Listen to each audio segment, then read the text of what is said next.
तो 2.5 साल उनके सरकार था, उनका ही मुख्यमंत्री था उद्धव ठाकरे। तो 2.5 साल क्या वो लोग गोटियां खेल रहे थे क्या? तो कर देना चाहिए था एसआईटी वो केस के ऊपर, तभी हिम्मत हुई नहीं। तो तभी तुम लोग ने किया नहीं, मगर हम लोग ने अभी कर दिया। अभी सामने जाओ।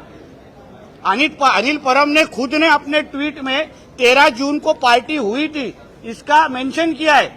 तो उनको भी एसआईटी के माध्यम से बुलाना चाहिए कि जो 13 जून के रात को पार्टी के बारे में वो मेंशन करते सुशांत सिंह के घर पे, वो किसकी पार्टी थी, कौन कौन उधर गया था, उसका भी जवाब अनिल परब ने देना चाहिए। अनिल परब असं देखील म्हणाले, अनिल परब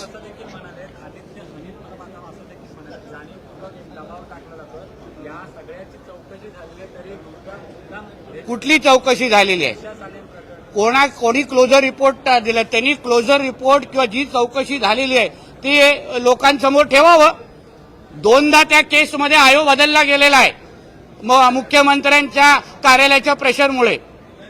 मला आणि सन्मान्य राणे साहेबांना जेव्हा मालवणी पोलीस स्टेशनमध्ये चौकशीसाठी बोलवलेलं तेव्हा संबंधित आयोला ह्याच अनिल परबचे परत फोन येत होते माझ्यासमोर। तर त्याच्याबद्दल अनिल परबनी सांगावं की असे प्रश्न विचारा, त्यांच्याकडून पुरावे मागून घ्या। हे विषय मला आयोनी तेव्हा सांगितलं, मी स्वतःच्या डोळ्यांनी त्याच्या फोनवर जे अनिल परब जो उद्धव ठाकरेचा कारकून आहे त्याचा फोन येताना बघितलंय।